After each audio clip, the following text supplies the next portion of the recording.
What is going on, guys? It's Adam, aka Marf. Today, we are going to be talking about a lot of things. There may be some validity to whatever is going on right now.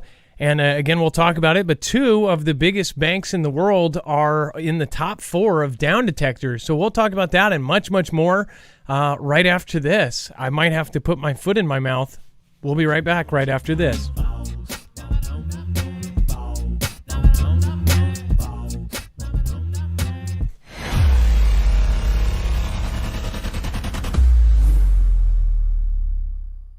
Nothing in this show should be considered legal, medical, or financial advice. The views of the callers can differ considerably and do not necessarily reflect my opinion, Dex's opinion, or anyone else who works with the show. You should always do your own research and consult with professionals. The internet is full of fake news, so please take everything with a grain of salt. If you have not already, it helps us out if you end up going through any of our affiliates, and it helps you out if you end up protecting yourself against cybercrime. NordVPN is one of the best and one of the easiest to use. If you do not have a virtual private network, it protects your IP address, which is your online identity, which actually connects to your real address and everything else. It also connects to you. If you know anything about how they are data logging and basically getting your profiles down, you can prevent that by having a VPN. Nord is, again, one of the easiest. Download it. It's like an on switch and off switch. All you have to do. Go to marfooglenews.com/VPN. Not only will you get a giant discount on this, but you will also be helping us. I appreciate your support, and I appreciate everyone that goes through any of our affiliates. Can't say thank you enough.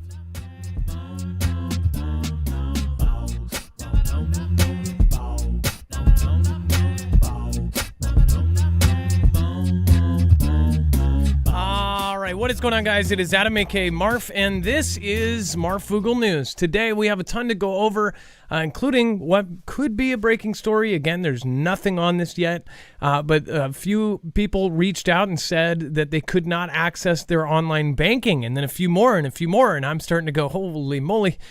So first of all, I just told somebody this morning, a lot of people were talking about the banks and things like that, and I said, this is probably related to the whole February 24th misspeak thing, and I said, don't worry about it. And then I see this, and I'm like, oh, crap.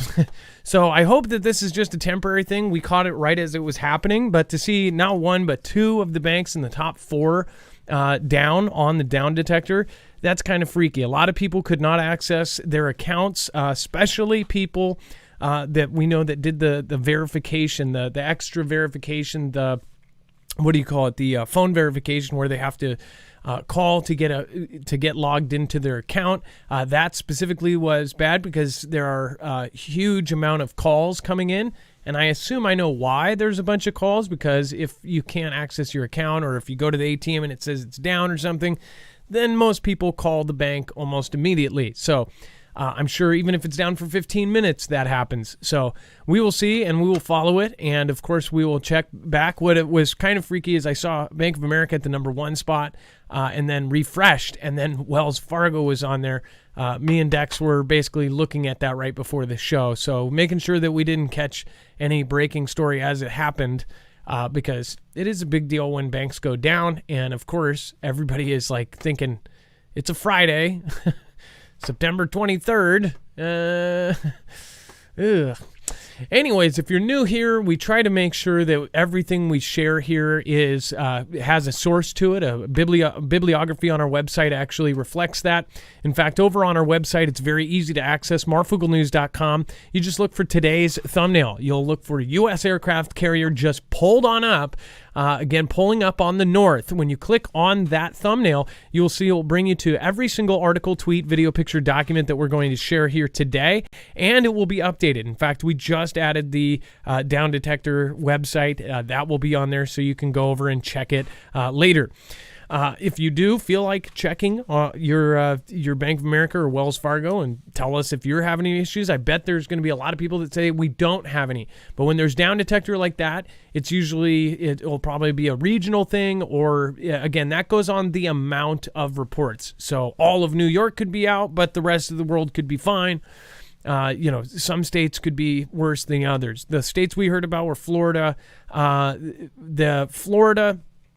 Michigan, Oregon and California. Those were the issues that we saw, at least, or that reported that to us.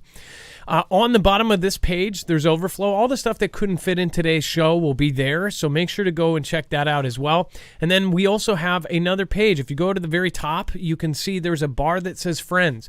Those are all channels that we personally vouch for, that we believe are the same people on and off camera, and that are polite, that go by kind of the same things that we believe in, which is positivity and pushing each other up and helping people prepare or helping people get more informed. So make sure to go check out the Friends of Marfoogle. That also has all of the mods. All of the mods are at top. Obviously, they do a whole lot for the Foogle fam by keeping it a peaceful place down there. So we are returning the favor and letting you guys know where to find them.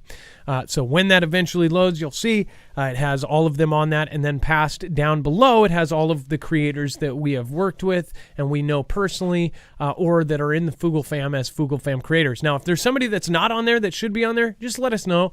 It might be, again, this is the beta version of this. So, just keep in mind there will be updated versions in the future. All right. And then let's bring in my co-internet brother, Dex James. What is going on and how are you doing? Well, hello, Adam, and hello, Foogle fam. I am doing just fine. And a quick note on the outage. It looks like Down Detector does show maps, and it looks like Washington, New York, Boston, Atlanta, like you said, in Florida, LA, San Francisco, Seattle are all sort of the hotter spots. So just putting that out there. That's for the Bank of America map that I pulled up on there. Yeah, so that matches up pretty closely with what Foogle fam members were saying. So thank you guys. Thank you for the Foogle fam members that let us know about that. If you have a breaking story, let us know. Either email us, adam@marfooglenews.com or dex@marfooglenews.com. Or again, if you have a video of something that's breaking, get it to marfooglenews.com/playmyvideo. All right, and let's get right into it. 11 a.m. updates. Sarasota Manatee still in the path of storm, expected to become Hurricane Hermine. Dex, do you want to cover this? This is, again, one of the ones on that Invest 98L, which I said exactly. Sounded like highway. Go ahead. Yes, so everyone that follows the hurricanes will know what spaghetti models are. And I think if you scroll down, there's actually a map that'll show this trajectory of the storm. So the storm is sitting down in the southern Caribbean right now, but the models really have this thing pretty much no matter where it's going to hit Florida. And if it stays on the true track right in the middle, it looks like this is going to be, a big hurricane potential that's going to hit right into, as they said, I think it was Sarasota and Manatee counties of Florida. But a storm that big, it will affect everybody in Florida, and it looks like that whole that whole peninsula is going to get a big hit if this happens. So this is, looks like about Tuesday they'll start to get the weather, and Wednesday it'll hit if it keeps tracking. But we haven't had a lot of hurricane activity this year. Obviously the big one that just hit Puerto Rico and took out all of the power for the entire island and then massively flooded them out was the previous hurricane. That was sort of a big deal. And I think it's actually maybe going to be causing some effects up in Canada right now, that hurricane. But this one, if it forms, and it's projected to form, and it looks like it's going to be a direct hit for Florida. My feeling on this is that this is my personal gut feeling about this season. We covered that almost 2 months into the season, there was not a single named storm. I feel like this is going to be one of these record-breaking years where there's storms way late into the year, and that we are going to have these just freak storms because of how different this storm system was. Plus, we had 3 La Niñas in a row. So this is a very odd year. We've been having weirder weather year after year. We've had record-breaking heats, record-breaking colds, record-breaking snow in all sorts of places. Heck, in the last couple of years, I covered snow in Las Vegas, rain and torrential downpours in Vegas, snow in California, snow in Hawaii, and again, not at the top of the mountains, but down on the mainland. We covered snow in Mexico and ice and hail that was so big that it went up to semi-trucks right up to the window. So 8 to 10 feet of hail, just out of nowhere. We're like living the day after tomorrow movie in slow-mo, or at least that's what it seems like. And I know there's a debate on what's causing it, but it seems like it is happening. What do you guys think? Let me know in the chat below. And thank you, everybody that has popped in already. Thank you, Stephen McMahon. I appreciate you supporting the last show. Nana of Montana, Matthew Kamaleski, of course, Be Real Beast, Meepup 007, Justin True, Carol McLean, Linda McDaniel, Marianne Spinelli, Zero Cummings 08. Thank you. I appreciate that. And thank you for popping in. Vicky K, thank you over on DLive. And then Krager just went through Ida last year. So Ida was pretty bad. We covered that one. Let's see here. Something. I couldn't catch the rest of the name. It says, Marf, your mustache is badass.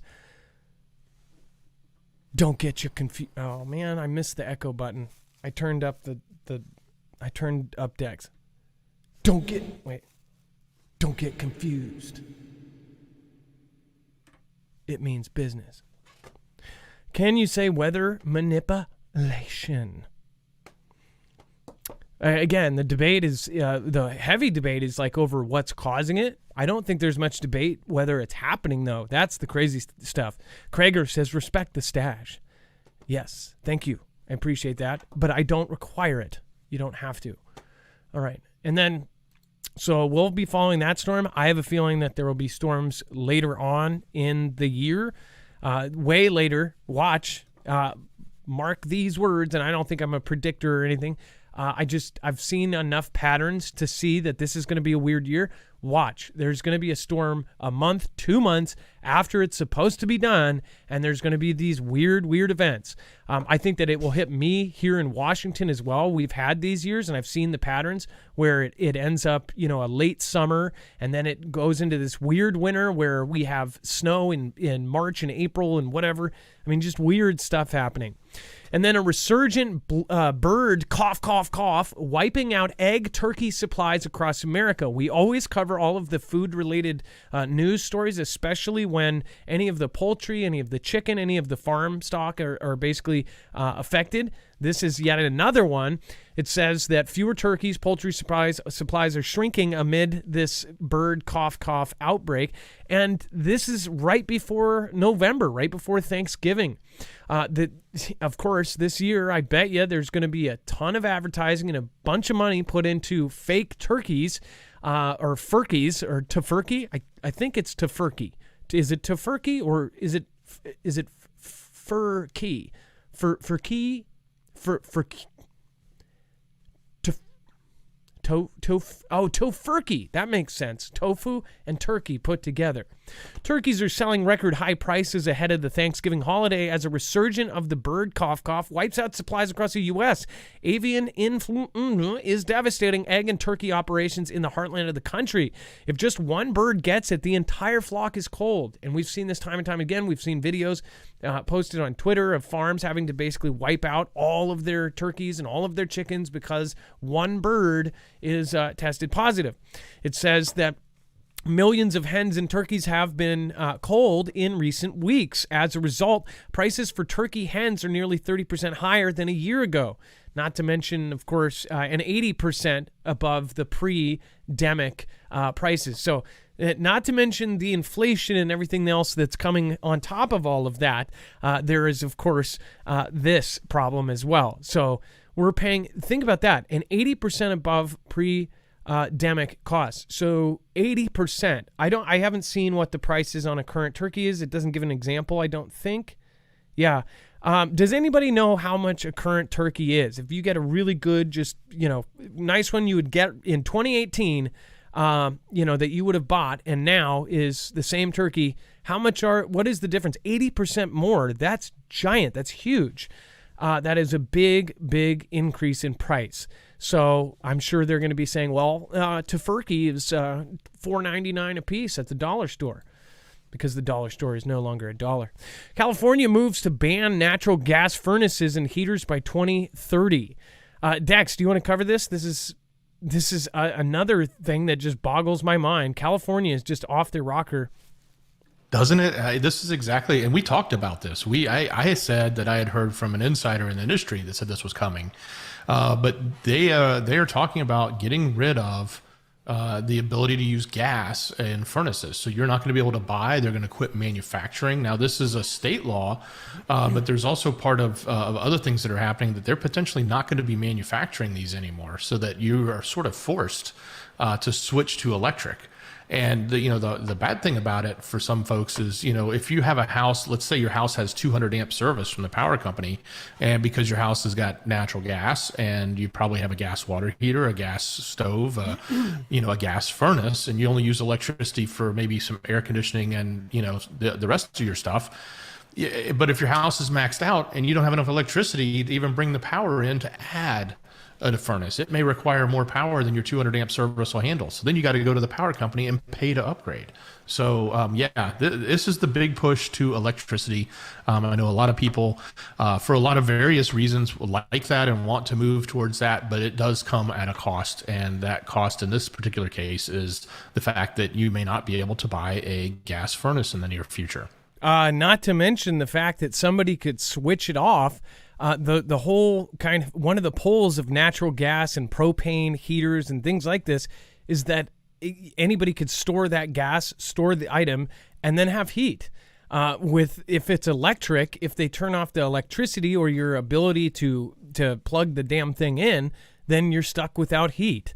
Then if you control, especially in a lot of places geographically, if it's a freezing kind of place, heaters and things like this are what keeps people alive. So if you control those, you control the people.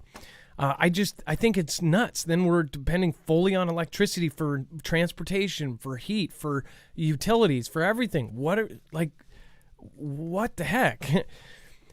What do you guys think about this? Let me know in the comments down below. I'd love to hear your opinions.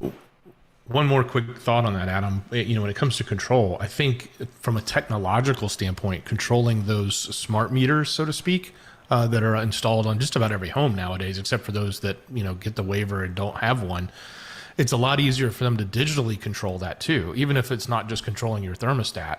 Whereas something like, natural gas that's coming through, while there may be a meter, I don't know how easy it is for them to actually, adjust the amount you're allowed to have or things like that, or shut it off outside of sending someone to your house and flipping off the line.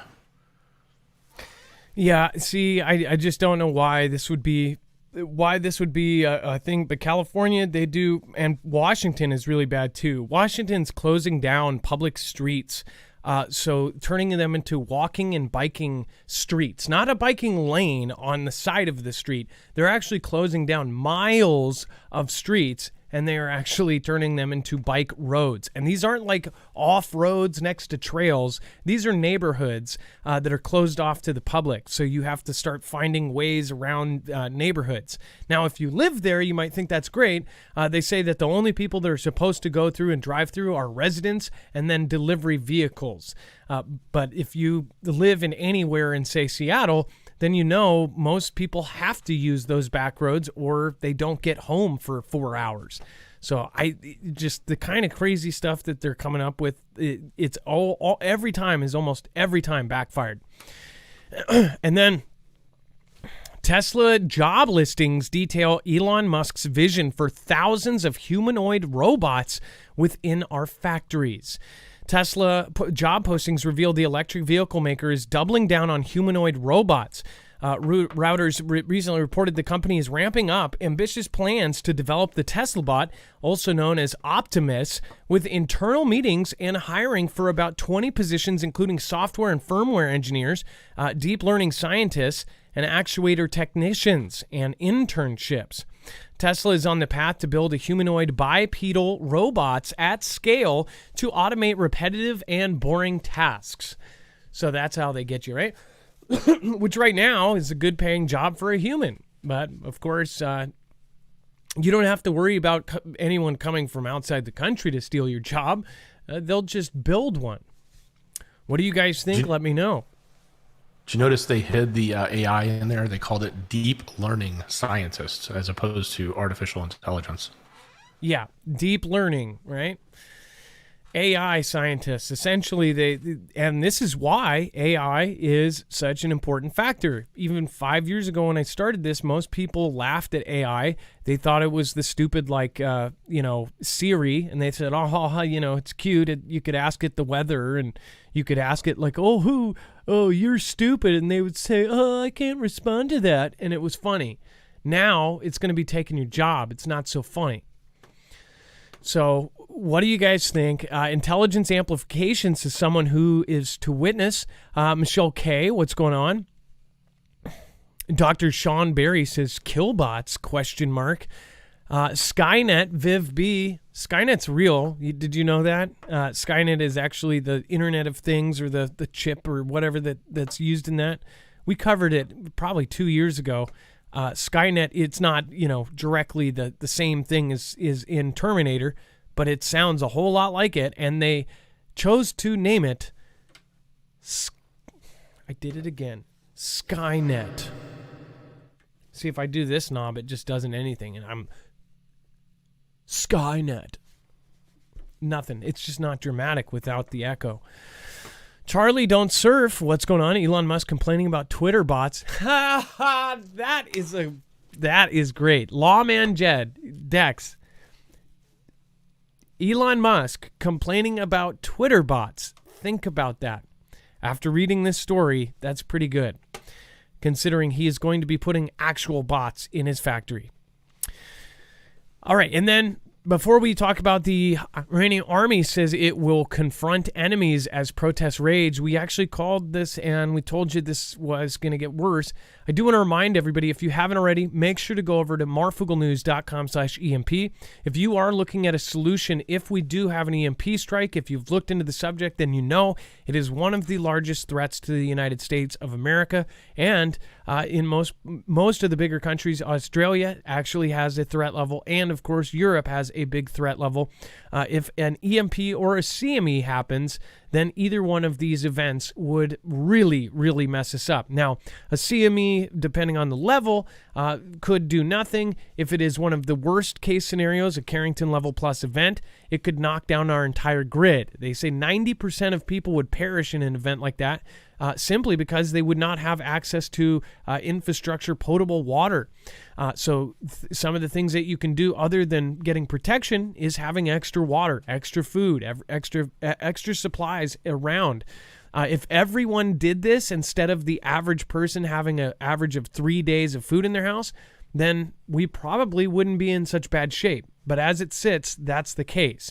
So if you do want to protect your car, your RVs, your boats, your motorcycles, even your generators, your solar generators, and your home, then I would highly recommend wiring one of these in. The car version is their most popular and the easiest to put in. It takes about 15 minutes, and then your car runs after multiple EMPs. In fact, the EMP shield, they tested it over 40 strikes and over 40 times before they said, okay, this is overkill, because EMPs come in phases and they also come in waves.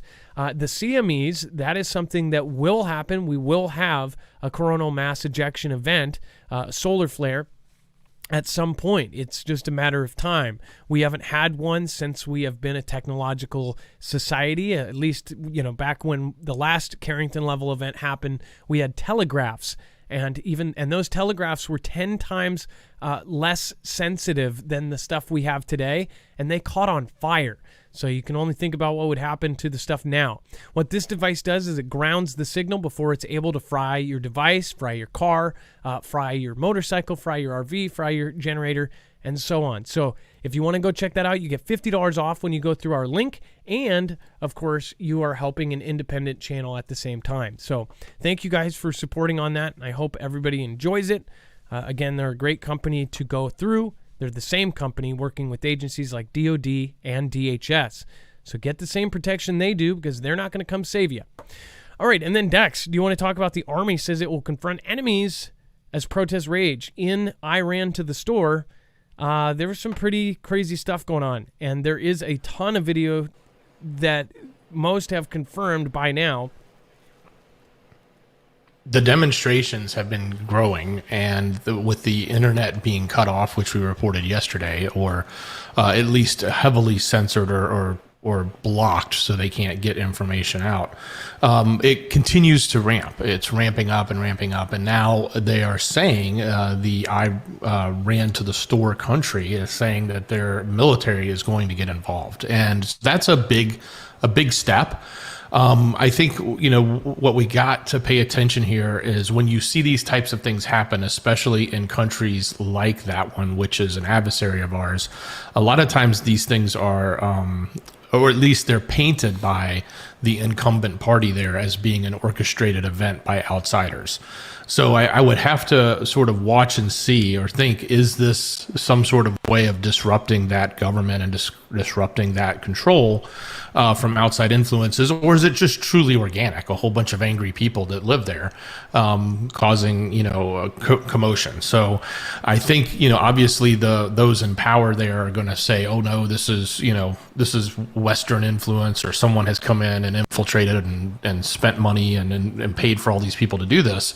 I'm sure that'll be the narrative that's given, but we'll have to sort of watch and see, is it truly an organic type issue that's happening naturally there, or is it really something that's happening via external forces? And believe me, there's a lot of external forces at play when it comes to that country, whether it's the country, which is our ally, or ourselves, or any of the other Western allies. They all sort of have a they all sort of have a position against the I country there. So things are ramping up, so we'll have to pay attention. Now, we're going to follow it. I want to point out this is a scene from a 2013 film, the remake of RoboCop. Most of you have seen the original RoboCops. It was classic. Great movie back then. Now it's scary how close we are to a real RoboCop, but this is actually a scene back from 2013 where it's in this dystopian future where Omnicorp, essentially kind of like a Tesla company, has these robots, and these bipedal robots, and then these crazy robots that essentially have been used by the military outside of the United States. In the remake, they basically show that they've been using them other places, and that America won't allow it. They said, we won't allow these brainless, things. There's no emotion behind the robots when they pull the trigger. We don't want them here, but they'll allow them to go to other countries. This is actually in I Ran to the Store, and they show them doing patrols in one of the streets and basically going through and doing body checks and body scans to scan them for weapons, and they have them line up on the street. And I thought way back in 2013, we were talking about, how that country is on that list of countries that back then there were several that were still run by different, parties. And then somehow United States had something to do with it. And then they were overthrown. Their leaders were taken down or perished or whatever. And now it's one of the last ones that's still kind of on that list of suspected ones that may be overthrown or it could be completely, redone. And now this is happening there. Just kind of, I think there's a lot of predictive programming in a lot of movies and films, but it's just kind of funny. They used this as an example back then. So what do you think? Let me know. I would love to hear your opinion. Chance Paladin, thank you for modding over on DLive. Sharon Snyder, JD, Pam Beth, thank you. Armored Anvil, Cody Wee, WIS Jen.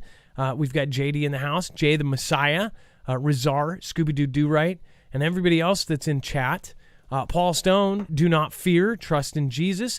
Enoch says, sure is a lot of sales and promoting now. What's next? Enoch, and then Lisa R. Hall, Jen Boyles, Creepy AF, Bug Nana, none of the surprises. Let's see here. Cindy Griffin, troops heading to London. So London has that protest going on tomorrow. So there is some big stuff that's going on right there. There are some, let's see here. Andrew Hutchinson, thank you. Yes, there are. Valerie Hancock Gallen, sudden adult death syndrome. Tracy Lynn, I know what you're talking about. Hey, everyone, says Next It. And then exclusive tint and car detailing says Hectic. Yeah, look at the last week. As somebody else commented, look at the last week of what has been happening. Look at the last 2 weeks. It is getting absolutely wild. And I guess normal people are starting to wake up. This is only getting worse, and it's not exaggerating. It's just looking at what's happening. Look at the entire world. It's not just regional little here and there. It's everywhere. Any country you can think of, they are having protests. They are having, massive movements. They're having massive changes in their governments. They're having massive changes in the way they run things. Think about this. If by 2030, the whole agenda is to change things by 2030, think about how much has to change even right now to get there in 8 years. Think about what has to change. If the dollar, which runs the world, is based on the petrodollar, and all of a sudden we're not going to use petrol, think about what has to happen. To tear down a system, you have to destroy it first. We are going to see that destroying of the system. And if people don't get that by now, then I don't know what to say. And then Musk says activating Starlink in response to Blinken on internet freedom in Iran. Dex, this is pretty interesting, and Starlink is involved again. Yeah, here we go. Superman to the rescue, so to speak. We reported, like we said, that the internet was shut down. So is this now his stepping in to reposition or activate? I don't know if he has to actually reposition. He may already have some there, but setting up the Starlinks and turning on service there. Obviously, they'll have to get the antennas in or the dishes in that can receive it. But yeah, this is exactly what we saw with in UKR. So he's now potentially stepping in to help and saying they're going to do it based on Secretary of State tweeting that they took action to help the free flow of information to the country. Now think about that. So, by the way, if you didn't watch the last couple of episodes, we talked about how they shut down the entire internet to that country, and it wasn't an accident. It was something that was done on purpose to stop people from communicating, or at least that's what we heard, right? So now, and didn't I say too? Didn't I say Elon Musk will probably pop in just like he did? How they talked about that, and then also, what I thought about is Operation. What operation is that? Operation Starfall. Oh man, I wonder if Operation Starfall has moved forward. Dex, can we check on Operation Starfall? Do you guys remember what Operation Starfall is? Put it in the chat if you remember what that is. It's essentially a bill that was trying to be put through for these weather balloon type things. Only these balloons would carry satellites into the lower atmosphere, and they would replace internet wherever in the world. And people thought it was just for, I want to say it was just for Cuba. So people thought, they're just talking about doing that for Cuba. No, this was worldwide. Anywhere that loses essential internet, or if something goes down, they would launch these balloons, and it would be a system that the military and anybody else could use to communicate. It could also be used in a SHTF situation. They launched the balloons up, and then they were able to communicate, basically bounce off of those signals without the use of our satellites up in space. So no news on it. No news on it. So it's still been referred to the House Armed Services Committee back in August of last year, and nothing new to report. And just to remind you, that is already in operation. The plans for it are in place. They have it. What that bill does is it enacts it and it starts it. So I don't think it will go through until they actually use it. When they use it, I think that it will just be put there, and then it will be approved and pushed through. What's kind of freaky is the bill says within 45 days of this going in that they would get these things going and up in the air and replace internet or communications. So it sounds like its purpose is for something massive. But Starlink has stepped in, and essentially Starlink is doing the same kind of thing with all these countries that are getting their internet turned off. How is the I country going to respond to that? They already have the Ayatollah tweeting out threats after we took out Soleimani. So we'll see what happens, and we'll follow it. By the way, Gen X Voice, prep your faith and community. Also, do you have a skill that can be bartered? Love you, Marf, Dex, and Mods. Hey, Foogles. So I don't think I'll be able to beatbox my way into a tribe, but I have definitely learned quite a bit about gardening. My wife will probably be accepted, and they'll probably be like, what can you do? I'm like, I can dig the holes. And they're like, okay, dig your own grave. You're not getting in, bud. So I'm going to learn some skills, I promise, Gen X. And I will try to learn how to be I guess I could go on YouTube and learn how to be a doctor. Just Ask Ruth, thanks for subscribing, and I appreciate you. And again, Gen X Voice, thanks for supporting Independent. Donna Heller, thank you for subscribing 18 minutes ago. Thank you, Matthew. And then, of course, thank you, Josh P. Appreciate that. Thank you for the support. Thanks. Let's see here. Thanks for putting out the best news, praying for our future. Yes, I am too. And thank you again for being around for a long time now. All right, and then U.S. aircraft carrier arrives in South Korea as a warning to the north. It says out of Busan, South Korea, U.S. aircraft carrier arrived in the south on Friday for the first time in about 4 years, set to join other military vessels in a show of force intended to send a message to the north. USS Ronald Reagan and ships from its accompanying strike group docked at a naval base in the southern port city of Busan ahead of joint drills with Marine forces. It said its arrival marks the most significant deployment yet under a new push to have more U.S. strategic assets operate in the area to deter NK from doing anything stupid. It says strike group commander Rear Admiral Michael Donnelly told reporters aboard the ship that the visit was designed to build allied relations and boost interoperability between the navies. We are leaving messaging to diplomats, he said, when asked about any signal to NK, but added that joint drills would ensure that allies were able to respond to all threats. It's an opportunity for us to practice tactics and operations. So pay attention if there were to be anything going on right now, if there were to be any events. We follow all of the drills and exercises because a ton of real events have actually coincidentally fallen right alongside of the real drills. Now, Dex, do you want to tell them about the NK's new laws, or I don't know what they call them, an order that they just put into law in NK about this? Yeah, it's sort of a fail-safe, right? It was two things. One, they can now use preemptive strikes with their nukes. So if they feel they have the need to do something in advance, they can. And then secondarily, they said if there were any attempts made on the lives of the leadership, at all, anything, they immediately launch. There is no hesitation. There is no get clearance. There is no anything. If somebody from the outside makes an attempt against Kim or whoever else is in power, it's an immediate retaliation is the law. And so that, I think that was put in place primarily sort of to protect him.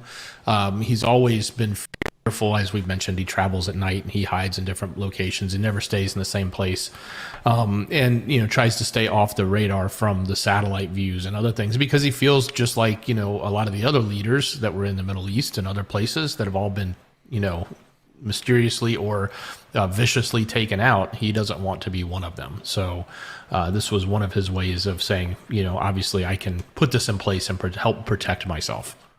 Basically, if they try to take the head off the snake, as they refer to it in these drills, that they will launch immediately. It obviously could be just, it could be propaganda. It could be them kind of beating their chest or whatever.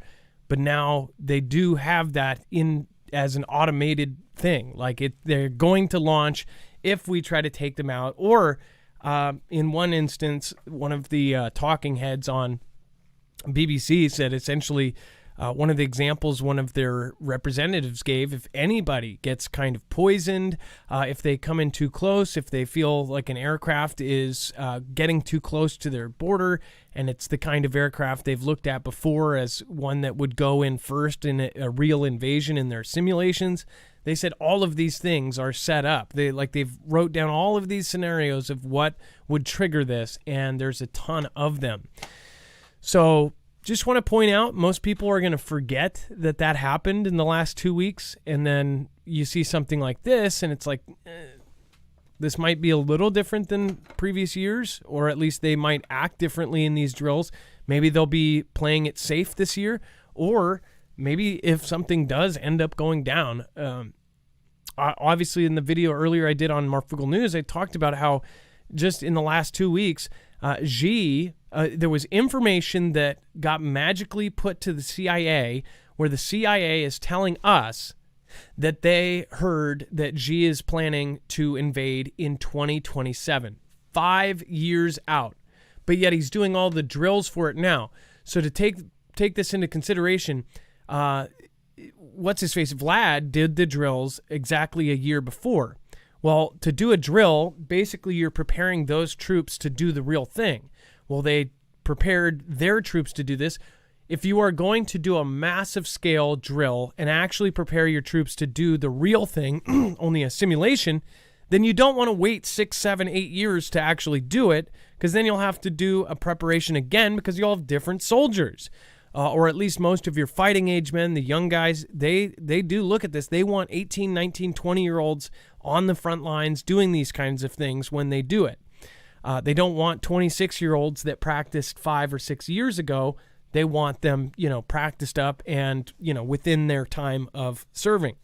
So I still don't know how long, Xi does that. But again, this is something that it's like, when Xi said that they were saying 2027, seems to me like they're just trying to get people to think, oh, it's 5 years out.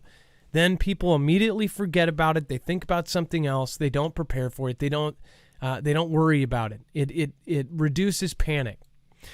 And then NK says it has never supplied weapons or ammunition to Vlad. Dex, why are they even saying this? And especially around all of these drills and things like this, why did they need to clarify this? Are they just trying to correct some of the news that's been coming out? Well, yeah, of course they're trying to correct that, but I also think that on one hand it was sort of humorous in my mind. I was thinking, well, we roll in with an aircraft carrier, and they come out the next day and said, no, we never gave anything to Vlad. But in reality, what's going on is there was information that we reported on a week or two ago, maybe, that was in the news that had come out from intelligence in the U.S. saying that they were preparing to buy, that Vlad was preparing to buy shells and artillery from NK. And both Vlad and NK now, today, is coming out saying, no, that's not right. It's not true. We were never doing that. And the reason why it's a big deal is it goes against one of their resolutions with the UNSC. So they can't actually do that. And if they do, they're breaking a rule. Now, I'm sure they could do it, and they can do it undercover, and they could do it anyway and just break the rule because they sort of like don't abide by any rules as it is anyway. But it sounds like at least their diplomatic official is saying, nope, that's not true. We're not doing that, et cetera, et cetera. I just thought it was rather humorous, though, that we roll in with an aircraft carrier and then they come out and say, no, we're not selling anything. Yeah, it's kind of like a popo rolls up to a drug dealer corner, and they're like, oh, I was just getting a sandwich. NK on Thursday said it has never supplied weapons or ammunition to Vlad and has no plans to do so. Like, I didn't do anything. It was that guy. I'll give you the names. Everybody. It was Finland. Yeah. Finland. Yeah. What's my name? Finland. Yeah. Spell it again. Fiiland. Yeah, that's my name. Oh, it's not pulling up? Okay. Moving on, Xi's new J20 is nothing to lose sleep over. before we cover this, and we're getting into the more stressful stuff. So if you don't like the stressful, anxiety-ridden stuff, then I would tune out. But before we do, I want to remind you guys, we actually we tell you to look at energy and to solar generators and gas power generators for a reason. We do believe that people should be getting something to basically step in place of our grid. If something did happen to our grid, there are solutions out there. Obviously, most everybody knows what a generator is. A lot of people actually do not know anything about solar generators. So this is a solar generator that essentially hooks up to panels. It has a lithium-ion system. And again, this is one of the best out there. I see a lot of crazy ads on YouTube for some of the, I guess I wouldn't even call them competitors. I see these ones that are really super marked up and they come with something for free, or they, come with this, or they are super, super overpriced for what you're actually getting. They might look similar, but they're, complete knockoffs that have, a third of the power, or they come with a cheap panel or whatever. This is one of the best systems out there. This is an energy system. Now, they are also known for their Kodiak systems.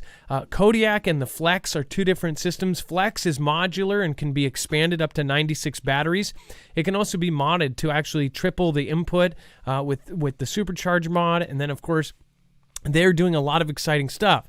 They just came out with the Kodiak X2, and they also have the LT, the Kodiak LT, which I have not been able to use yet. When I do use it, I'll let you guys know what my opinion on is it. The LT is going to be a solution for those that aren't able to invest in the big systems. The LT, I would highly recommend going and checking it out on their website. That is a smaller kind of get through a storm type of solar generator, and that can also hook up to panels, and that runs about $450, $500. So that's a really cool system. But these, the reason why these are so coveted is because of the product quality, one, but two, the actual quality of the lithium ion that goes inside.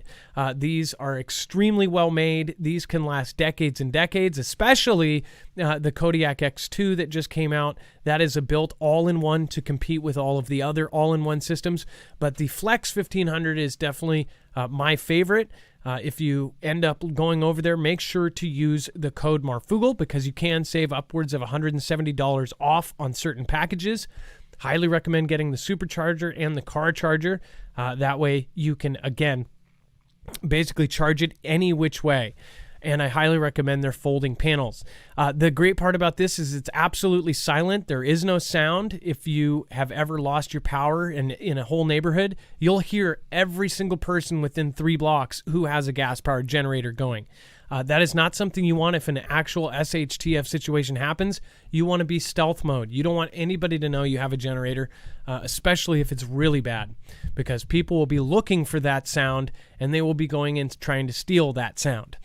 So again, make sure to go check this out. It also is really great because there's no working, running motors or anything like that. There's very little maintenance. It's plug and play. You plug it in, face it towards the sun, and you've got power streaming in. Otherwise, you can use it and charge it from your wall. And again, I'd highly recommend getting that supercharger cord for that. So, and there's exciting news coming out of this anyways, but there is a waiting list right now. As it was explained to me too, when I was in my wait, it's not even really their fault. It's the actual materials that go into it. The manufacturers and everybody that's making these kind of things, they're waiting for certain materials like lithium to even try to get their hands on it to build the products. So that is something that's only going to get worse and more expensive over the years. So if you do want to invest in something that will last a long time, again, you don't want to buy this in 10 years from now, especially with all of the laws and things that are going in place with lithium. So go to marfugglenews.com/energy. Make sure to go and use the code Marfoogle. You will help our channel out. You will get a discount. And of course, you'll be getting an amazing product that you can use for years and years and years. All right. And then China's new J-20 is nothing to lose sleep over, but the U.S. stealth's advantage isn't safe, U.S. commanders say. So they're basically saying this new plane is not, they're saying, I'm not going to trip about this one, but they are catching up, and it's scary how fast they are, basically coming up with stuff that can compete with the U.S. The rapid expansion of Xi's fighter fleet has alarmed its rivals, but its most advanced jet, the J-20, isn't much of a concern, the top U.S. Air Force officer in the Pacific said this week. It's their most modern aircraft. We've had a limited opportunity to assess it. It seems okay, General Kenneth Wilsbach, head of Pacific Air Forces, said Monday at Airspace and Cyber Conference in National Harbor. So I do want to point out they were able to get our blueprints for our jets. So I don't know how, if they get the blueprints for our most current jets, this was about a year and a half ago, 2 years ago, then they would probably have about the same thing. It's not like they don't know how to manufacture stuff like we do, because up until recently, we have all found out that all these companies were sending this high-tech, super, super military gear over there to be made. So it's not like they can't make high-quality stuff. That's just what people's impression of anything built there is going to fall apart.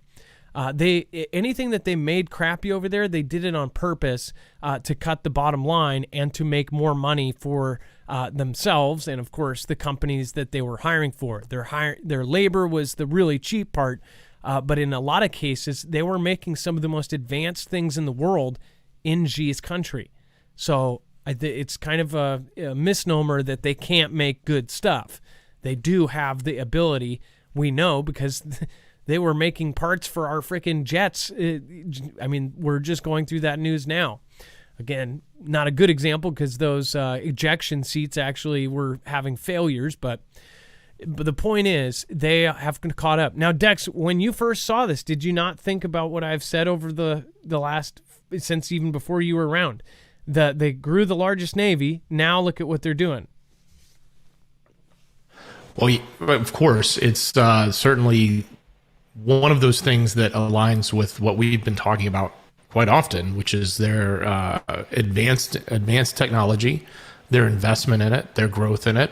To think that they don't have a strong military would be, you pretty much have to have your head in the sand. I'm certainly, no disrespect to our own, and I'm sure that, on paper and on technological capabilities, on training, we're probably far, far, far superior. Especially all the brave men and women out there that are serving, right?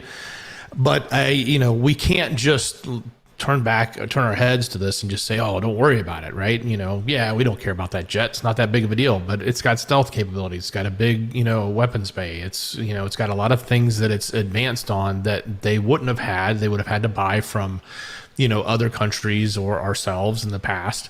So then now that they're producing this, if this is the level they are today, what do they actually have in the hangars that they haven't brought out yet? Right? You can't really think that their technology you see today was just built today, just like you don't with ours. Our technology usually is running 50 years behind, 40 years behind before we release, something into production that, they've been working on for a long time. So I think the same probably holds true to them, probably on a smaller scale, but still, it's not that far away from them, especially with their having a lot of information they've stolen out of our country, for them to advance their tech in a way that's going to be very comparable to what we've got. Well, the fact that they have already, they've accessed a lot of our files, it was kind of funny yesterday when we covered that story, how Xi and the country was saying, oh, well, the NSA accessed our stuff and they were spying on us. It's like they stole the designs for our most advanced jets. And it's kind of like the pot calling the kettle whack, right? Stephen McMahon, thank you. Ian DeBow says, looks like something from a 90s Japanese anime. It does kind of. Yeah, you're right. From Transformers or something. Let's see here. Leslie says, no tofurkey here. 1 turkey in the freezer and 4 live out in the pasture. Well, that's awesome. Just wait until the gov comes and says you can't have turkeys anymore. Because they say we can be the only turkeys around here. U.S. has privately warned Vlad of consequences of using a nuclear weapon. With all of this, we don't know what's actually going on behind the scenes, but it says that the U.S. has privately been warning the Kremlin for months of consequences if they use a nuclear weapon in their conflict with UKR. According to officials, Anonymous officials told the Washington Post that the White House has publicly been purposefully vague about what those consequences would be in an attempt to build concern among Vladian leaders, a method of nuclear deterrence called strategic ambiguity. It says President B underlined his opposition to Vlad's threat to use nuclear weapons in an interview with CBS's 60 Minutes on Sunday, where he warned that Vlad not to change the face of war. Don't. You will change the face of war unlike anything seen since WW2, President B said when host Scott Pelley asked for a message to Vlad concerning weapons of mass destruction. I think the 3 don'ts there is because possibly a glitch in the teleprompter, maybe? I don't know.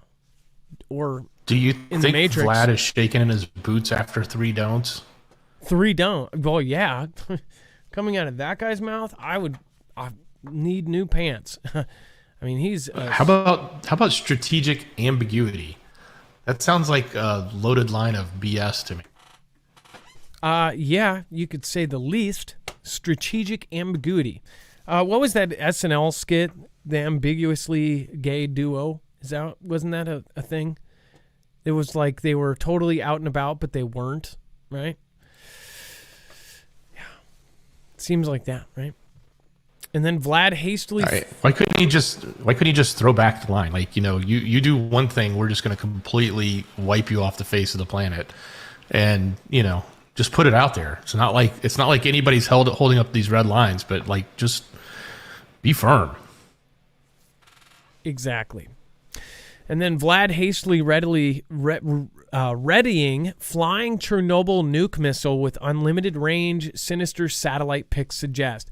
So Dex, this is mainstream doing, kind of fear-mongering stuff, but this is pretty freaky images there. Do you want to go over this? Yes. So this, not only is this is this potentially a nuclear warhead, but it's also a nuclear powered cruise missile. So it basically has unlimited range. So they could launch it and it could just circle around forever. And we just leave it up there and just let it go round and round and round and decide to bring it down when we want. Or we could launch it and go to the furthest point on the other end of the earth and maybe do, a whole bunch of zigzags and turn around and, outrun anything, because we can stay in the air indefinitely because it is nuclear powered in addition to being a cruise missile. That's kind of crazy. Well, and they talked about, he's mentioned, these projects that weren't really talked about up until recently. But he did talk about this 3 or 4 years ago about the unlimited range missiles that could just keep going and going and going and going. They could just keep circling and circling and circling until they hit their correct target. But it is saying that Vlad is rushing through the testing of his deadly mystery hypersonic nuclear missile with an unlimited range, according to chilling new satellite images. Dex, it actually didn't load any of the... If you could find those pictures outside of this article, it would be cool to show them, but I'll move on to the next one and then we'll move back to it. Vlad's unsustainable equipment losses in UKR. This is, again, something that is being said. We don't know exactly what is true here, but with what's going on, you could say, yeah, probably something's being lost. You could pick almost any military in the world, including the UK, France, and Germany, and these losses would exceed their total inventories, which does say a lot. If they did have lost this much equipment, to think that France, UK, and Germany, that they don't even have as much as Vlad has lost. That shows Vlad has put a lot of money into his military. They spend half their GDP on their military might because that's their big defense. That's how they've become a major power. It says, according to the open source database Oryx, Vlad has lost 1,183 tanks and 1,300 infantry fighting vehicles since its invasion of UKR on February 24th. Even more extraordinary is that UKR has captured a good percentage of them, 389 tanks and 415 infantry fighting vehicles, many of which in both categories have already been repurposed for combat against their former owners. These numbers are just the Vladian losses that have been visually confirmed. The actual figures are probably much higher. So I don't know how they're visually confirming. On Vlad's side, he does not say the same thing about this. So they are saying, well, and they've even made a quote, and I don't know if it was metaphorical, but saying that since the beginning of the conflict, we haven't lost anything. I think they're more talking about their economy because obviously a lot of people have stepped up. I believe we covered that yesterday and in today's video about how Xi actually spent $8.3 billion to... Yes, and gas and oil. Yeah. So and those images are in screener. Okay, thank you. So, all the sanctions affected Vlad, right? Well, countries like Xi came in and essentially said, well, how much were you making? Okay, well, we'll buy that in 1 month. All the other countries, all of their allies are coming in and making up for every bit of loss from all of these other countries that aren't buying. So it's kind of null and void. Sanctions didn't do anything. Here's some images of this crazy nuclear unlimited range thing here.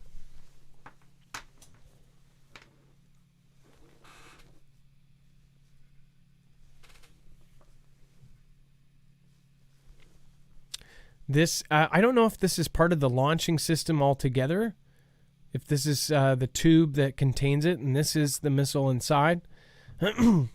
Yeah, and another picture, that red tip is shown. I think it's under fabric there on the right. That's one of the alleged missiles. Yeah, this thing right here. So if you see one of these flying by, well, if you see this flying by, kiss your booty goodbye. Most likely. Looks like it has a wing out. Look at how long that is. Look, it has a wing like a plane.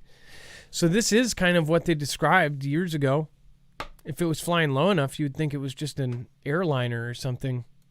You'd think, maybe my depth perception is bad. Or maybe it's Vlad.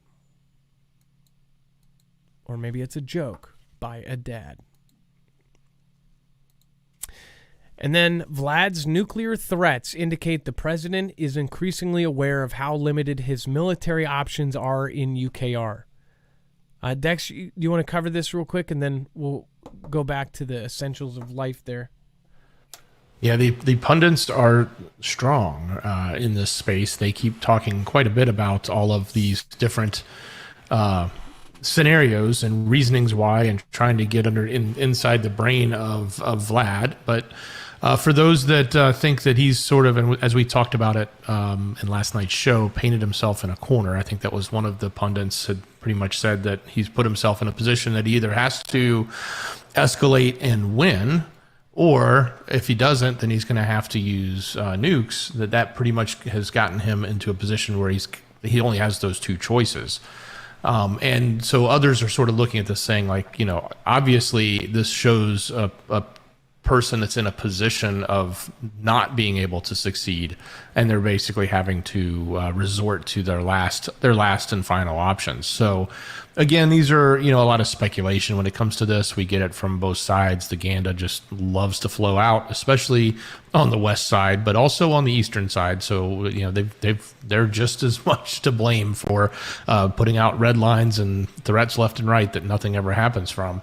And thankfully so. It's not like anybody's rooting it on.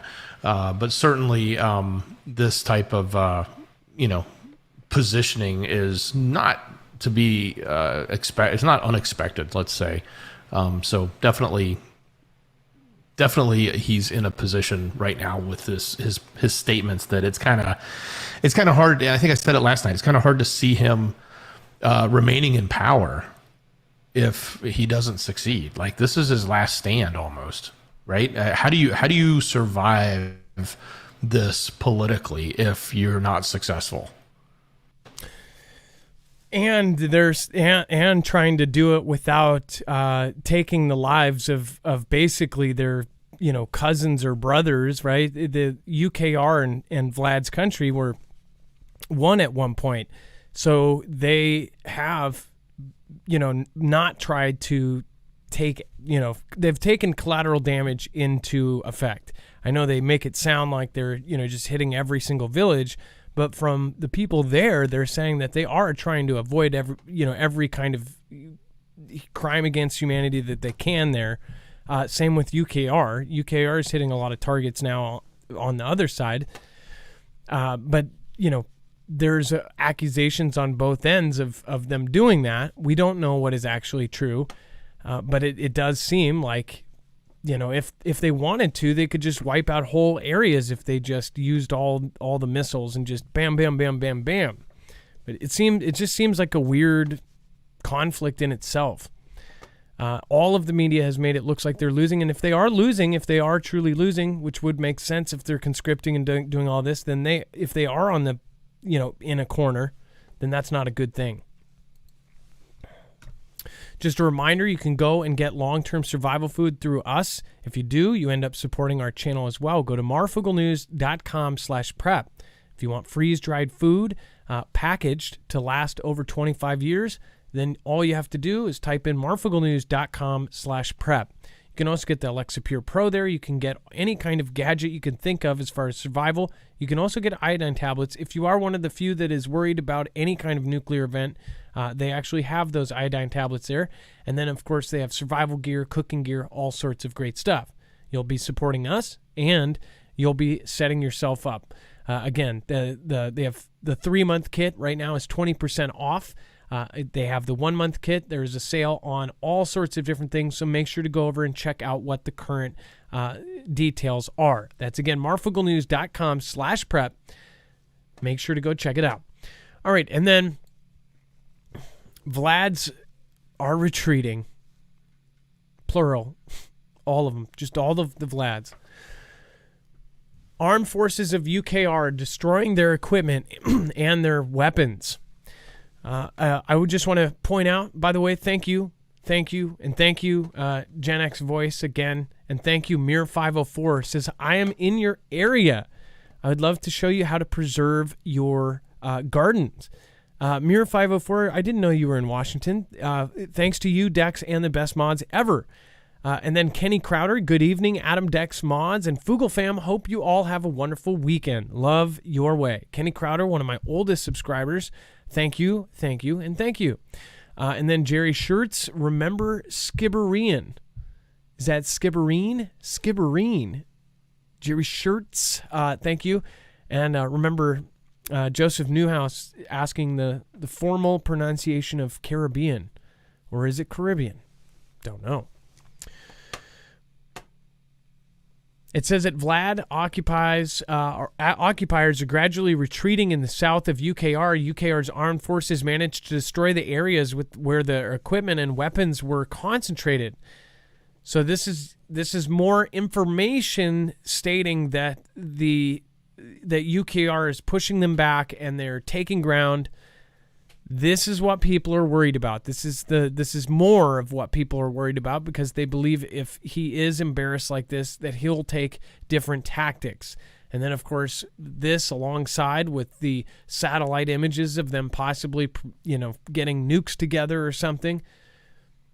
I don't know. I think it is realistic that we could see 1 used or 2 used or something. And in their eyes, maybe it will be like a Japan where they hit him again, and then UKR says, okay, we don't want to lose any more lives, we're done or something.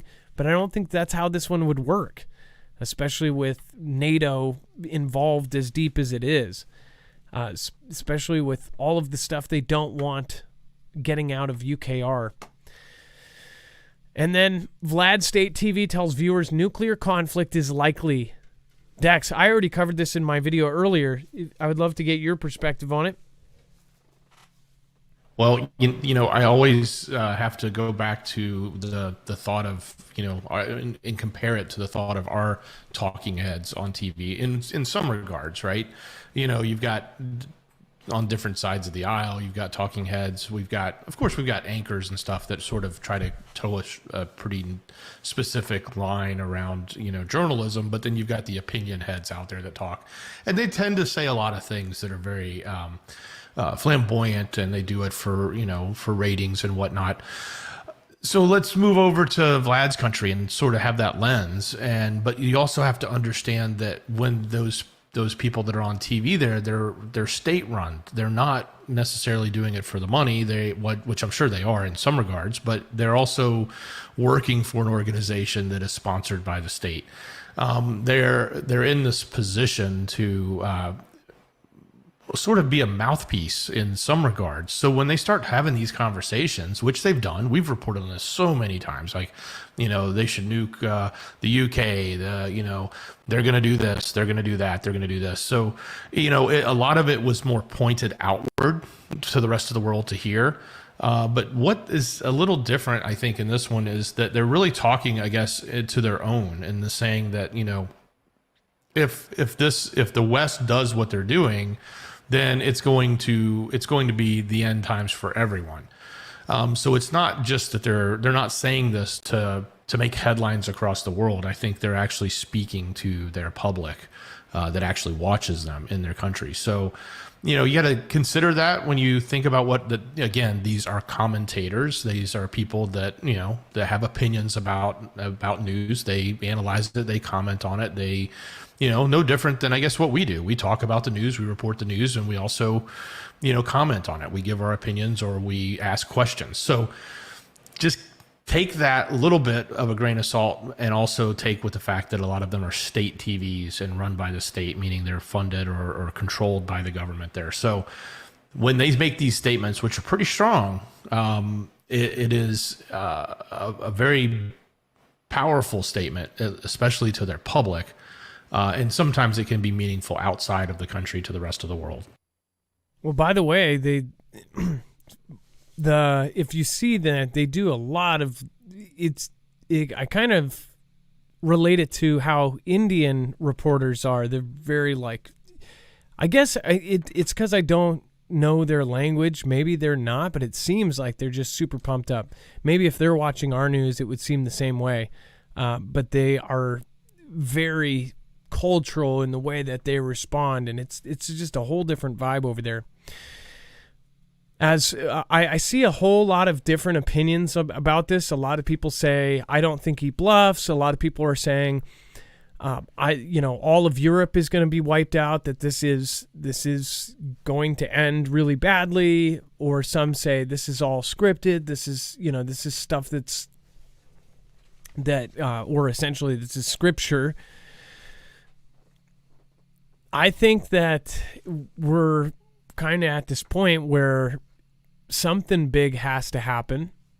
I don't see how they can change everything in the next few years without something massively changing in all of our lives. We have seen how the entire world, all countries, came together for the whole CV thing. And the more you look at it, you're like, wow, this is really sus. And how, they were able to get every country, essentially almost every one of them, having us stay in our homes. I mean, that's huge. Even if there's the worst thing out there and it's rotting away our skin, I'm surprised how easy it was to get people to stay in. And it was about a fear of something that we couldn't really see, right? Think about what is going on now. Think about how far they're willing to go to make it real, if it's not.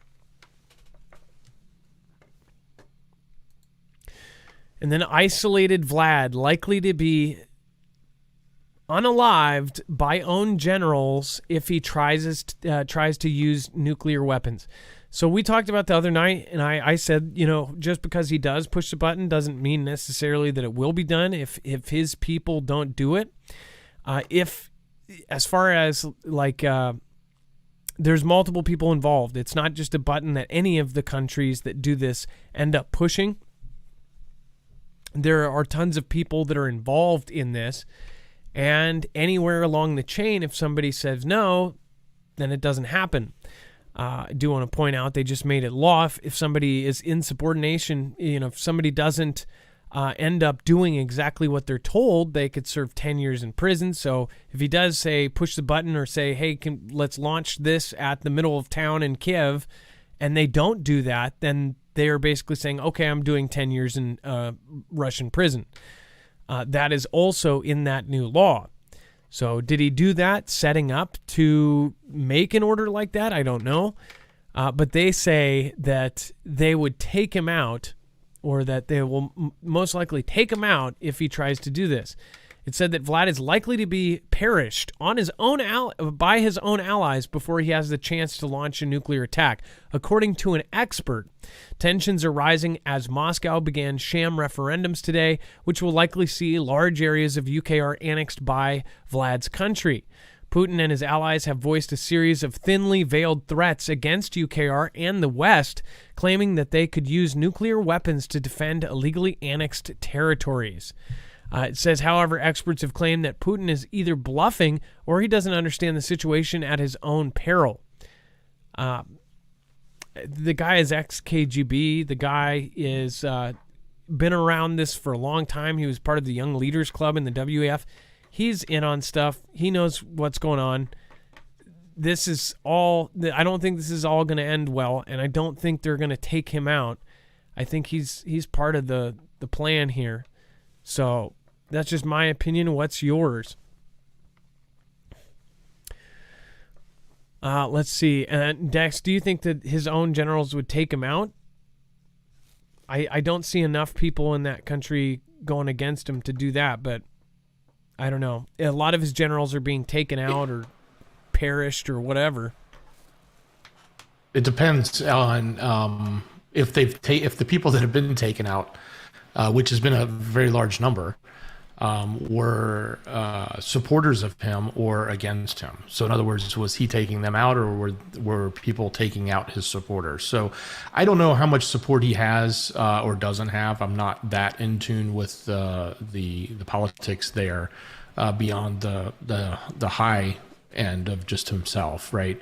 So I don't know how the rest of it rolls, but I'd like to believe that if he was doing something, extremely wrong, that somebody would step in. If I don't know that if it was like him launching a tactical into UKR under the part of combat that they're going through for their conflict, I don't know that would be I'm not saying that's not wrong. I think it's wrong. I just don't know if that would be enough. But if like he was sort of pushing the red button for the whole world, I would like to believe that the people around him would be like, yeah, that's a little crazy. We're not going to let that happen. But that's just what my belief is. AMC and Paul Stone says they don't think he's bluffing.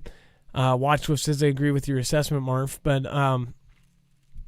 as far as him actually doing it, I don't know what to say. I think the guy is he's one of the richest men in the world. Elon Musk has even said he knows for a fact that Vlad is richer than them. As Joe Rogan went over, he talked to somebody very high up, and they said that actually the oil tycoons and their families are actually richer than anyone in the world. That the people we see as the richest people in the world, those are only the public people. There are people that are trillionaires, and that's kind of, that's hard not to believe when you know that there's been families that have run the planet for forever, and their names aren't listed. They're so rich they don't have to declare their money.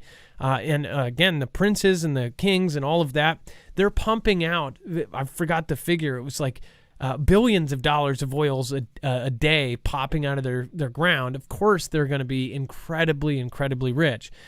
But as far as Vlad being that rich, I'm sure he has everybody on a payroll, and you don't like those checks stopping, right? You wouldn't want to. I don't know. I think that his generals probably are probably treated pretty well financially. I don't know. I think that money rules all in the world, and these people would be willing to push the button because There was probably a promise that comes along with it. As long as they're safe, they won't care. But yeah, he is so rich, and they don't know how much he truly has, but most say that he is way richer than Elon, billions and billions and billions richer, could be a trillionaire. We don't know. And that sets him apart from other leaders of the world. How did he amass so much money? That's not a normal like president that's put in. That's not even our presidents, right? That's somebody who has, forced that money into his pocket. So he's not stupid. Big Fish, Kimbria, thank you so much over on DLive. Vicky K, thank you for also gifting out Marfia badges. Scooby-Doo Do-Right, Gem, Ever Dazed, Bumpity, and then, of course, I Love Jesus Forever. Thank you so much for your support over there. And everybody else that popped in. San Diego Scott, George Washington, Lisa R. Hall, thank you. Contrafact. Rebecca Snavely says the WEF is behind all of this. I actually agree with you on I think the WEF is a big part of it. The W and the E and the F. Let's see here. April, what's going on? Nice to see you here. Bear Claws, Bobby James Cote, Paul Henry. We've got Zushi Kate Moto Shift says WEF and the Great Reset. Yeah, the initiative, and people don't know that's a real initiative. Pretty sad. B&B, thank you for your support. I appreciate that. Thank you, and thank you. And I believe I missed you earlier, but Steven Sillers, thank you. I appreciate that. That Gen X dude, never fear, your heroes here. One love, LOL. I think I missed you too. Thank you so much. And of course I missed you. Thanks for showing up. Again, you and Gen X, the Gen X's both stopped by. And Steve McQueen, thanks for your support. Nana of Montana, thank you again for your support today. Putin stuck between a rock and a hard place right now. It's a matter of how he gets out. That's a good way to put it. How is he going to get out of this one? Thank you for your massive support of the channel, Nana. I appreciate that. And then much love, Adam Dex, YouTube mods, and YouTube friends. Happy to be here with you all tonight. Texas Rob 49, thank you for stopping by. Thank you for being here for a long time. Thank you for being here for years now. Thanks for showing your support. And then B&B, thank you again. You can always write a message there as well. Dex, there is a lot in web only right now. And then do we have an update on the down detector?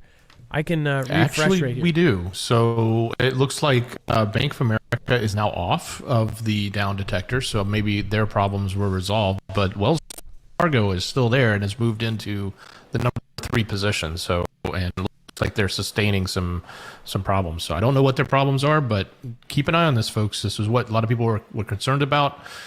We heard reports early on that people were having trouble logging into Bank of America, so we went here and looked, and sure enough, Bank of America was number 2 on the list. Wells Fargo was number 4. It looks like Bank of America is now off the list, but Wells Fargo is still there. So if you have an account, you might want to see if you're having problems getting into it. A lot of people have been saying that their phone internet is not working, and that's been something that just over the last 4 or 5 days, getting a lot of emails, a lot of messages of people saying that that their phone internet has been cutting out more than ever before. And it's weird because when you hear it from multiple people from all over the country, it's just weird that our phone systems are having lots of issues. And any of that could be something that, could be attacks that they're not even talking about. Most of the stuff that goes on to our infrastructure is not reported to the public, especially anything to our power grid. It all goes to the Department of Energy, and then to the Department of Energy doesn't actually, come out to the public. It will end up going in an NERC report that will come out in 5 years from now, and then we find out there's been all these different attacks on our grid, and we don't even know about it. Hacks and physical, attacks and things like that going on. Go ahead. Keep going, Dex.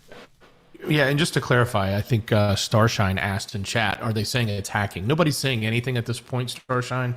What we're reporting is just that people are saying they're having problems. That's what Down Detector does. If you have a problem, you can report it, and then you'll start to see trends. So nothing's actually been said by any of these banks, and I imagine if Bank of America had such a short-lived outage that they probably won't say anything. But maybe this Wells Fargo one, if it continues for a long period of time, it might be an interesting one to pay attention to. So again, this is just people reporting their experience. This is nothing coming out from the news, nothing coming out from these institutions, but that's what this tool is for. Again, head over to marfooglenews.com, click on the thumbnail for the show, and scroll down past the news that we've just covered, and you'll find the overflow section. And if you're on YouTube, it's even easier. Open the description. It's right there. Click the first link called show notes. You're going to get to the story. So lots of updates here on the topics we've been talking about, especially what's going on with Vlad. Some more updates there. Specifically, some questions in Congress about what happens if Xi is the next Vlad, so to speak. If you want to know what's happening there, the ruble is actually surging, even though we were reporting their stocks falling. So kind of an interesting change there. Lots of other updates on the Vlad situation. There's a lot of updates on the political front here in our homeland. In America, especially around T-Man, especially around other people that are running or not running or just having their opinions out there. It's kind of crazy. Unfortunately, a truck found with migrants in it, about 110. So that's an update there you can find out about. This is kind of crazy. A protester decided to set his own arm on fire at the Roger Federer's last tournament. Roger Federer is a famous tennis player who was announced his retirement. So if you want to see that story or understand what's happening there, it's kind of crazy. And then, of course, the CEO of the Oogle is in the news for telling his employees not to equate fun with money. And when they were asking, why are you taking away all of our perks and travel expenses and boondoggles? And he sort of went off in an all-hands meeting. So that and so much more. I didn't tell you all of it, so make sure you head over to marfooglenews.com, click on the thumbnail for the show, or open up that show notes link right there in the description on YouTube. I want to point out, and I think this is true, and you guys in the tech space can let me know, there was a heyday over the last 15, 20 years of especially being from Seattle and knowing all of these people that worked for or were janitors for or for, developers or code technicians. We have so many here. If you are anywhere around Lake Union, that's where all of them lived, around Amazon, around these places. It was a competition. So anybody that was graduating with a coder's degree or whatever, I don't know what they call it. Computer science degree. They had so many openings here that they were competing to get these people straight out of college. And all of these different companies, Expedia, Amazon, Real, whatever, all of these different ones, Microsoft, were all competing to get these people. So they were all throwing in these crazy benefits, like we'll pay your living expenses. You'll have a dog track at work you can bring your dog to work. We have an arcade. We have a whole floor, a gym, and this and that.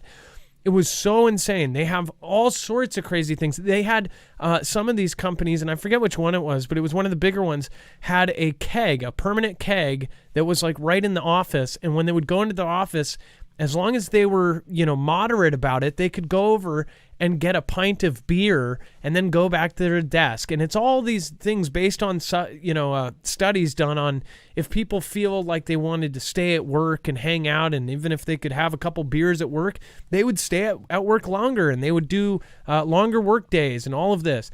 And that ended up... Yeah, they would create everything there. You could have breakfast, lunch, and dinner. Sometimes it was completely free. They would at have Google. Daycare. They would have daycare. They would have dry cleaning, and they would even have places you could sleep if you wanted to. I mean, they had it all. And Silicon Valley was the worst.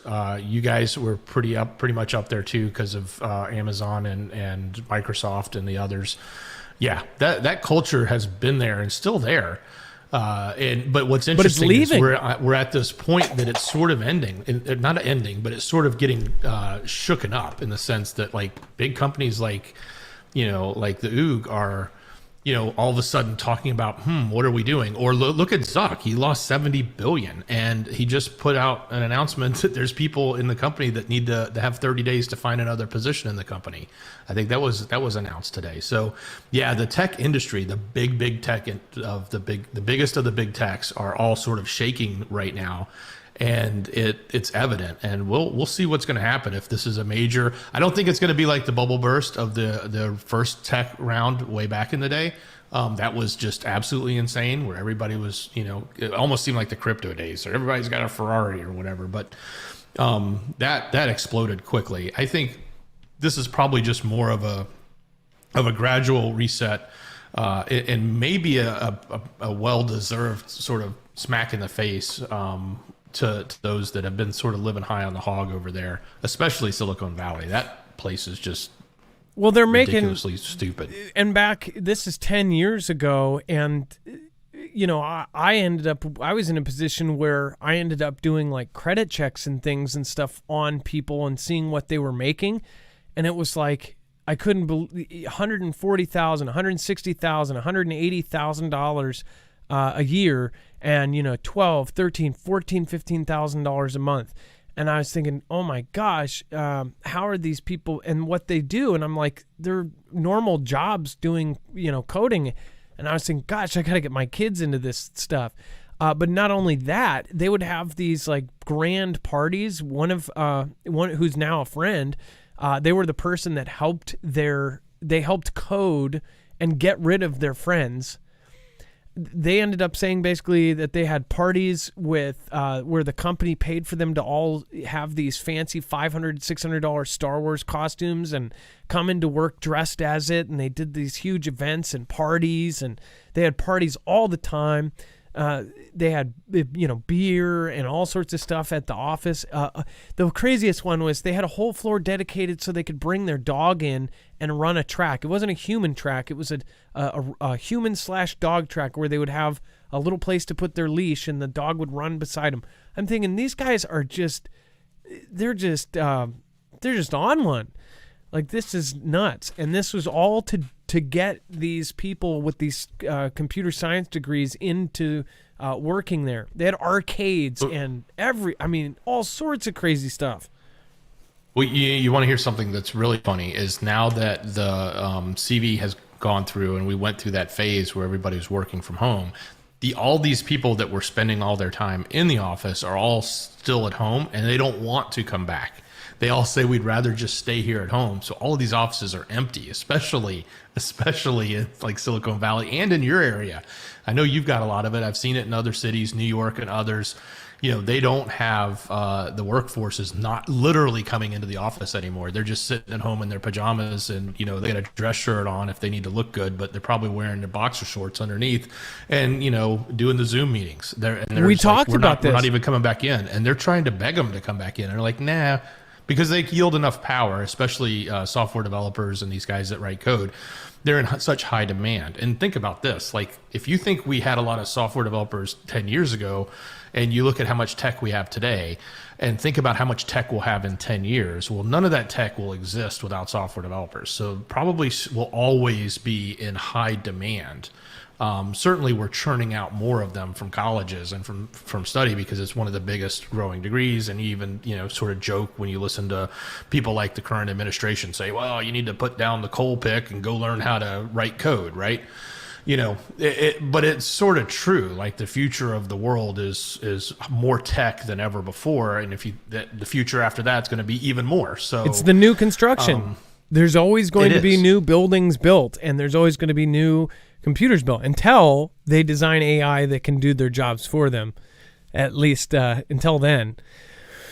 But we talked about this the other day. The Expedia building's empty.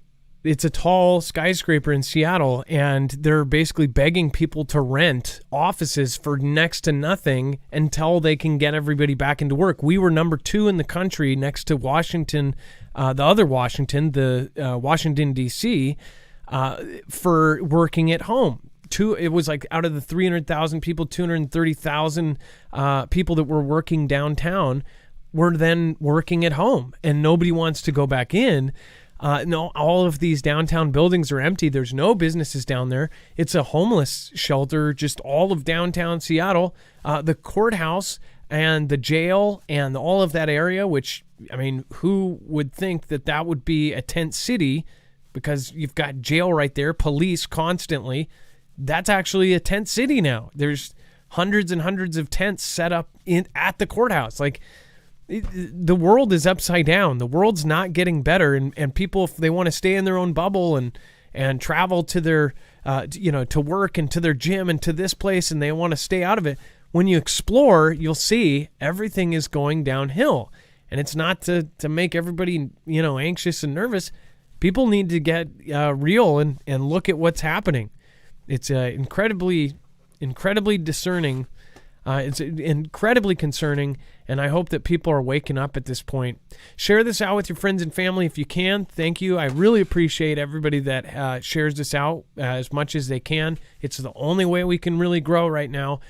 We don't get pushed by the algorithm. We're a 2-hour show that goes over all of the stuff that essentially, if you're not approved, if you're not CNBC, MSNBC, Fox and all that, we're not going to show up in the first 100 results. So make sure it doesn't matter if something, the keywords and all of search engine optimization, something could happen. We'll put that right in the title. We're buried 5,000 results down. So make sure to share us if you can. Make sure to share all of our Marfoogle friends. Go check out that webpage as well. Great channels, also great communities. We want to try to tie a lot of these communities together, and let's get talking and get pushing people forward and really check it out. Check out all of our mods channels. We have a lot of great creators down there. Survival Game, I don't know if you want to tell people, if you are doing a show this weekend, make sure to go check her out. Lisa R. Hall. Trinity, great creator, very creative, very, very smart, goes super advanced stuff. CJ Blaze in the house, PNW, RJL Harris, all sorts of great people, so make sure to go check them out. Thank you. And then Pacific Northwest Affliction, a.k.a. Chance Paladin. He's an author on Amazon.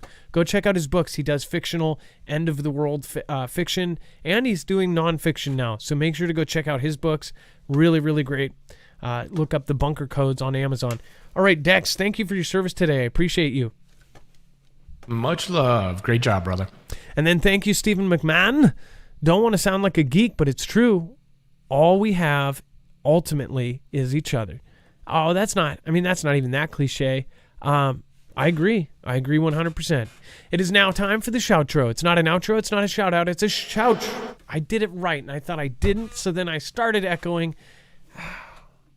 Shoutro. It's where I say thank you to the people that matter most to you. Stay safe. Stay prepared. And Marf out. And I just messed up my own saying. Stay safe, be prepared, and Marf out.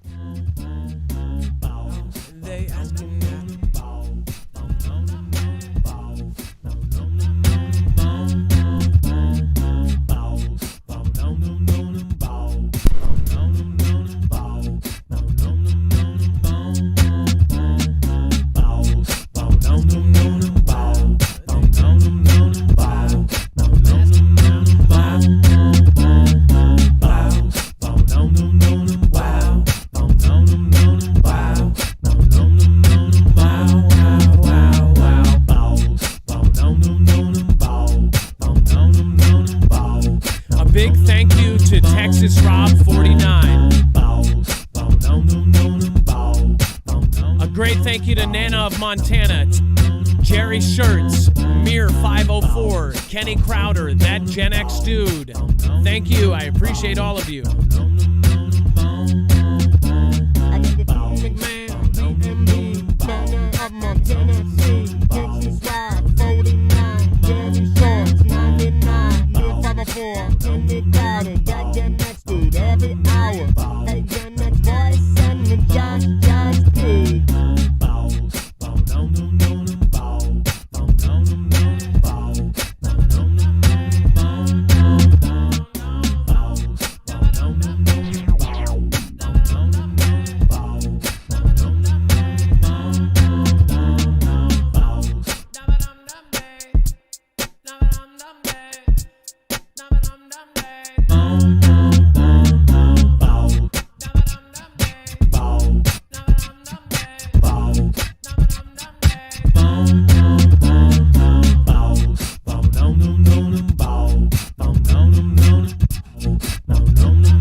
start a new one. By the way, join us on Marfoogle Jams. If this cuts off, the chat continues over there.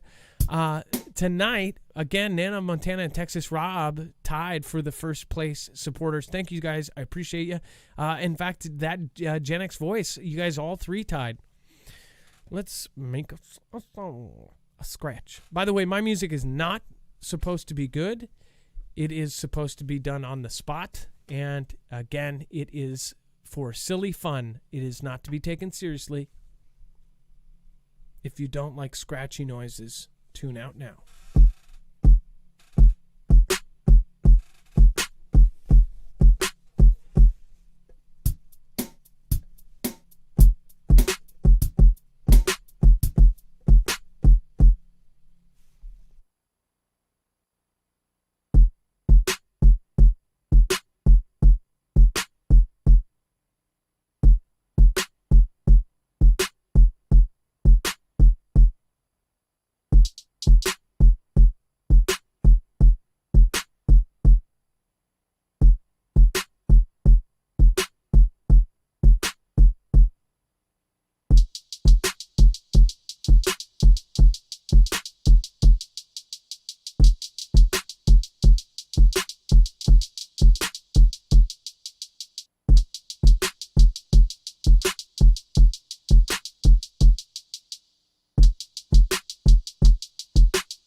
Ray Stone and Mary McHenry, Dorothy and Mr. Bones. Hey, now with the light phone, check it out on Marfoogle Friends.